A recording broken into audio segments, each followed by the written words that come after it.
What's up guys, my name is Ryan and I spent the last few years exploring Europe and I want to show you my favorite locations from the Middle Ages, so here is my medieval places top 25.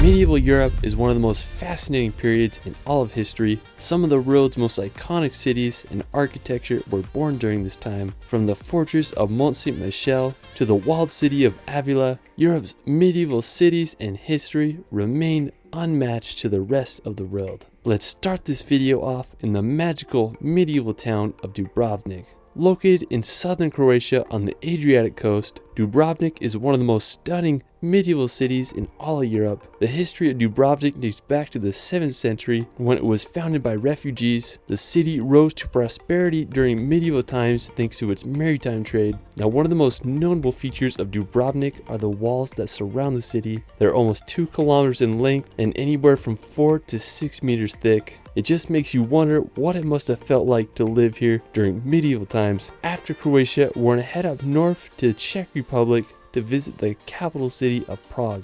Prague was the capital of the Kingdom of Bohemia and was the main residence of many Roman emperors such as Charles IV. One of my favorite attractions is the Charles Bridge. Its construction began in 1357 and it wasn't finished until the beginning of the 15th century. The bridge is decorated with an alley of over 30 statues. I mean, it's just so scenic and such a great feature in Prague. The Old Town Square is also a great place to explore, and the Prague Castle is another beautiful sight to see. It's considered to be the largest ancient castle in the world, and it was built more than 1,000 years ago in the 9th century. I mean, that's a freaking long time. Prague has such a historic vibe, and I hope all can visit. While we're still in the Czech Republic, we're going to visit the magical city of Cesky Krumlov.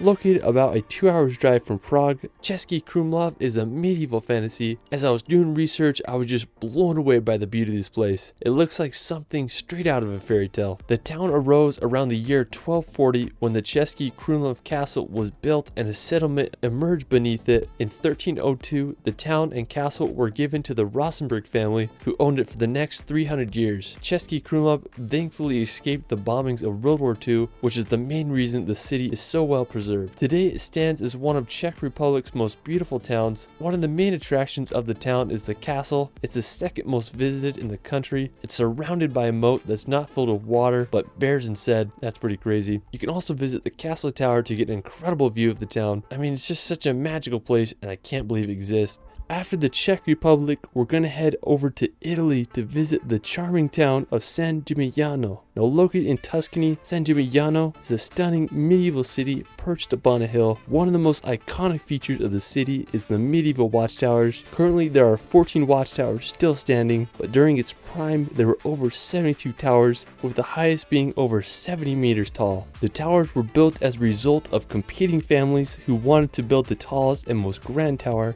I can't imagine how it must have looked like back then. I guess you could say that it was the Manhattan of the Middle Ages. I went there a few years ago and I was just baffled by those towers. San Gimignano flourished as a city until 1348 when the plague of Black Death struck the town, which resulted in killing over half the population. San Gimignano's medieval vibe has remained untouched throughout time and has become one of the most popular medieval locations in all of Italy.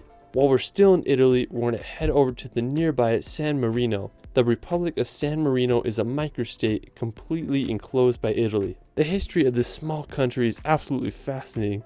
It was founded by a stonemason from Croatia named Saint Marinus. After facing persecution for his Christian sermons, he fled to the mountain of Monte Titano, where he built a church and founded the small country in the year 301 AD. San Marino claims to be the oldest surviving sovereign state and the oldest constitutional republic. The capital of the country is the city of San Marino, and it's situated on the slopes of Monte Titano. It's hard to beat the location of the city. One of the most iconic spots in San Marino is the fortress of Guaita. It was built in the 11th century and served as a prison. San Marino is just such a beautiful yet interesting city and country, and I hope you all can visit. After San Marino, we're going to head over to Greece to visit the medieval monasteries of Meteora. Located in central Greece, Meteora is home to 6 monasteries built upon nearly inaccessible rock pillars. During the 14th century, monks were facing attacks from Turkish raiders, so they needed a place where they could worship in safety. They decided to start building the monasteries upon the rocks. These places of worship were perfect for the monks because the only way to reach them was by climbing long ladders. The monasteries became a place of refuge, and over 20 monasteries were built during the 14th century. I was lucky enough to go here a few years ago. When I got there, I was just amazed by the architecture of these monasteries. They are perched perfectly on the cliff edge, and you wonder how people could have built these in the medieval times.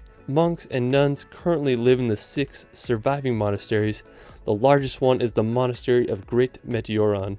If you're ever in Greece, make sure you visit this magical place. While we're still in Greece, we're going to head to the medieval island of Rhodes. Now, special thanks to my friend All Day Drone for helping me out with footage. He has some of the best content on Rhodes, and I'll link his channel in the description below. Now, Rhodes is an island full of intriguing history. Now, one of my favorite places in Rhodes is its old town. During the 14th century, the Knights of Hospitaller occupied Rhodes and converted a former Byzantine fortress into the palace of the Grand Master. It's one of the few examples of Gothic architecture in all of Greece, which is such an impressive medieval building. Now, after Greece, we're going to head to the United Kingdom to visit Conway Castle. Located in northern Wales, Conway Castle is an extraordinary piece of history. It was built by Edward I at the end of the 13th century. The castle, along with the walls surrounding the city, cost £15,000 to build, which was an enormous amount of money back then. Over the next few centuries, it proved as a strong fortress that withstood many wars and sieges. I just really love the round watchtowers and just the pure medieval look that this place has. While we're still in the UK, we're going to head over to Edinburgh. Now, when I started traveling, this was one of the first cities I visited. It's a medieval old town with intricate neoclassical buildings, cobblestone streets, and beautiful gardens. The crowning feature of the city is the Edinburgh Castle. The castle is one of the oldest fortified places in all of Europe, and it's had one heck of a history. In its 1100 years of existence, it's believed to have faced 26 sieges, making it the most besieged place in Great Britain and one of the most attacked in all the world. Today, Edinburgh Castle is Scotland's most visited attraction, and it's a piece of history you gotta witness if you're ever in Scotland. After, we're going to head over to Germany to visit the town of Rottenburg. Now, when you go to Rottenburg, you'll feel like you're walking in a fantasy movie. It's one of the most preserved medieval old towns in all of Europe. During the Middle Ages, Rottenburg thrived as it was located at the crossroads of European trade routes. At the beginning of the 15th century, it rose to becoming the second largest city in all of Germany, but during the 17th century, Rottenburg faced adversities such as the 30-Year War and the bubonic plague. Without much resources, Rottenburg's growth was halted, which aided in keeping the town preserved in its medieval state. Today, Rottenburg maintains its medieval charm, and it's been the inspiration for sets of Disney movies such as Pinocchio. If you go, you can check out the famous Floating Corner or witness the beautiful Christmas markets. I mean, just hard to beat the allure of this German village. Another fairy tale location in Germany is the Koenig Castle. The original castle was built back at the beginning of the 12th century, and it's made its money by collecting shipping tools on passing ships. Sadly, it was destroyed in 1689 by the French, but in the 19th century, a wealthy businessman from Berlin decided to rebuild the castle. Today, it stands perched on a hill overlooking the beautiful town of Koenig. I mean, it's easy to fall in love with Germany and its medieval castles. Afterwards, we're going to Belgium to visit the medieval city of Bruges. Due to its tidal inlet and canals, Bruges is sometimes referred to as the Venice of the North. Bruges' tidal inlet helped it become one of the most prosperous cities during the Middle Ages, as it quickly became a strategic location for maritime trade routes. Bruges continued to flourish until the year 1500, when the tidal inlet became silted up. Today, most of Bruges' medieval structures have remained intact. One of my favorite features in the city is the market square. It's towered over by the 277-foot tall medieval bell tower of Belfry. I mean, just such an impressive and unique medieval city.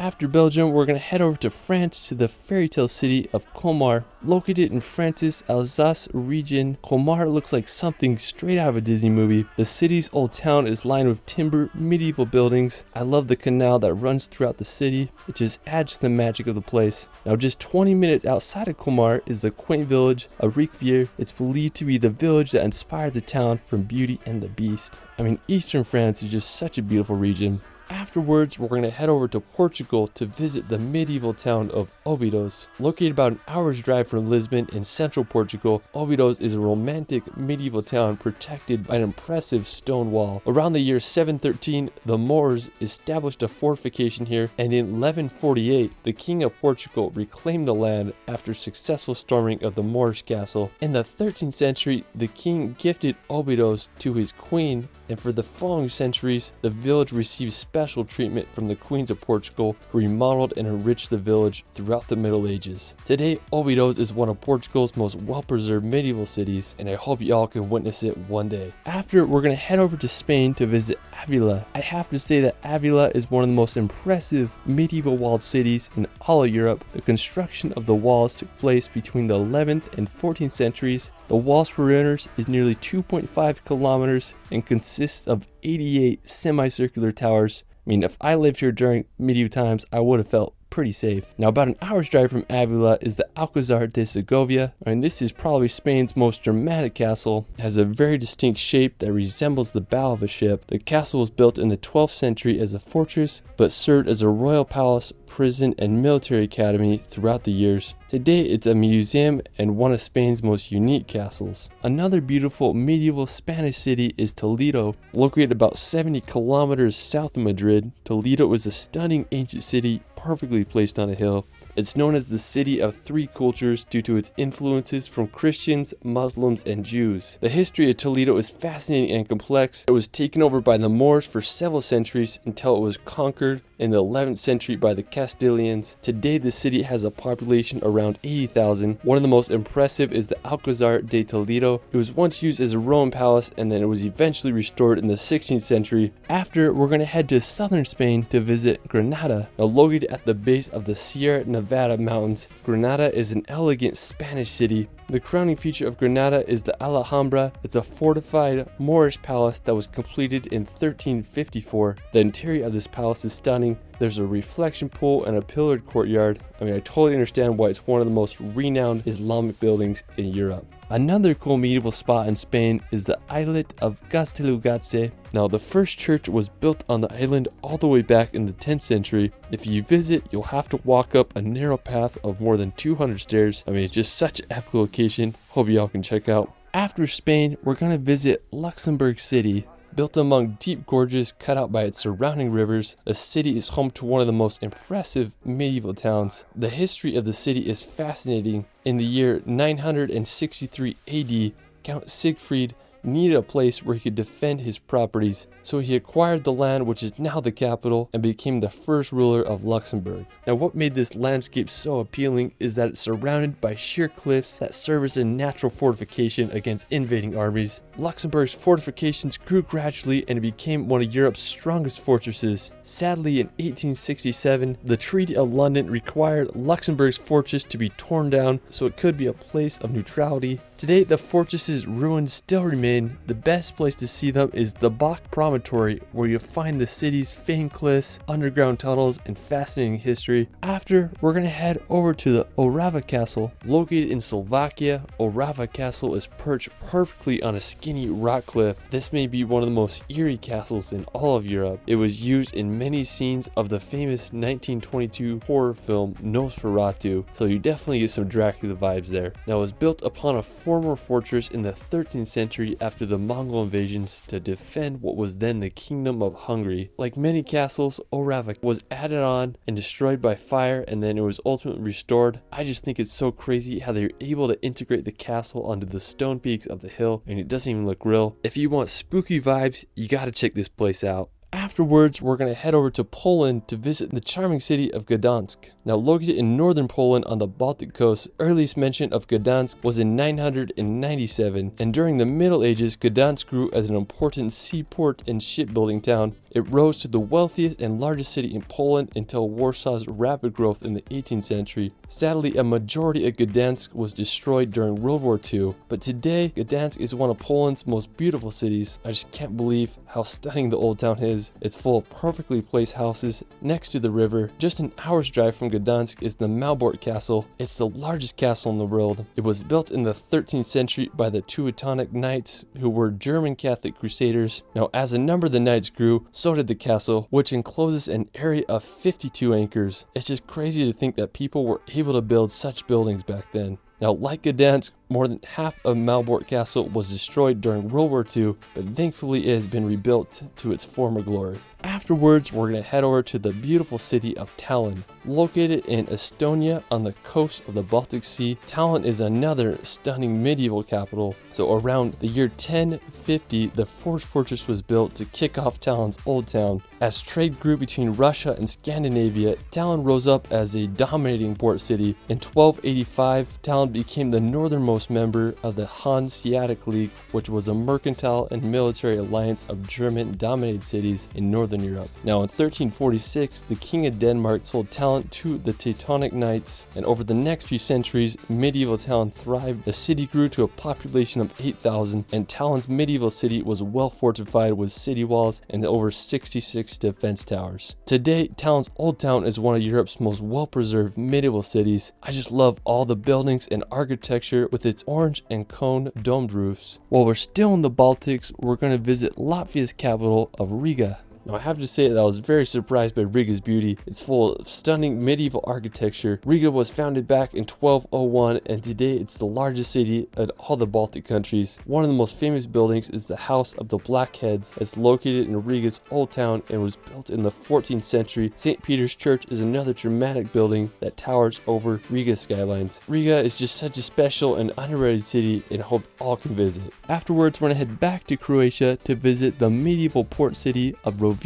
Now, located on the Istrian Peninsula on Croatia's western coast, Rovinj is one of the most beautiful medieval fishing towns I've ever seen. From 1283 to 1797, Rovinj was governed by the Republic of Venice. From 1918 to 1947, it belonged to the Kingdom of Italy. Today it is part of Croatia, and it's one of the country's most beautiful cities. When you walk the streets, you'll feel like you're in Italy due to its Italian influence. One of the most beautiful features of the city is the Church of St. Euphemia. It's perfectly perched on the hill in the historic part of the city. It was completed in 1680 and stands over 60 meters tall. Rovinj is just such a special spot, and I hope y'all can check it out one day. After Croatia, we're going to head over to Romania to see the medieval castles of Transylvania. Now, Transylvania is a very intriguing yet spooky region. It is the birthplace of the infamous ruler Vlad the Impaler. Transylvania is also where Bram Stoker's novel Count Dracula takes place. One of the most famous locations in Transylvania is the Bran Castle.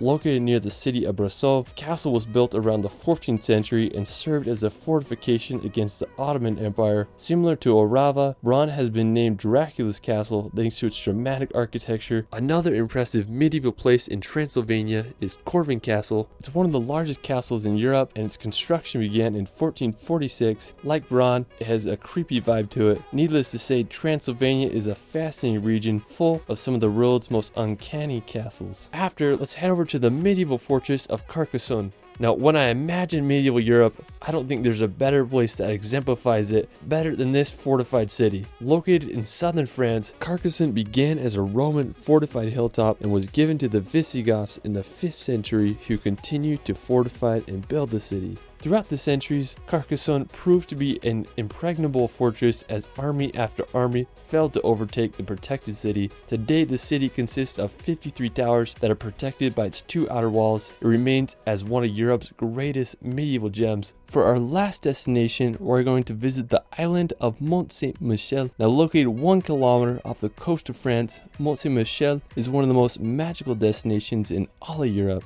The island is full of small shops and homes with a monastery perched on the top of the island's highest point. The construction of the monastery began in the 10th century and was finished in 1523. Due to its strategic position and dangerous changing tides, the island remained protected throughout history. Today, Mont Saint-Michel is one of France's most popular tourist destinations. If you're ever in northern France or Paris, you really need to visit this magical island. Well, that is it from my medieval top 25. I just love making videos about the Middle Ages. It's just so fascinating to research and learn about the history of these places. There's just so many medieval locations throughout Europe, so be expecting more videos soon. I started a relaxation channel where I post hour-long films of beautiful places around the world to bring some peace and nature in your life. You can find me on TikTok and Instagram at shirley.films. And it's Ryan, and we will see you later.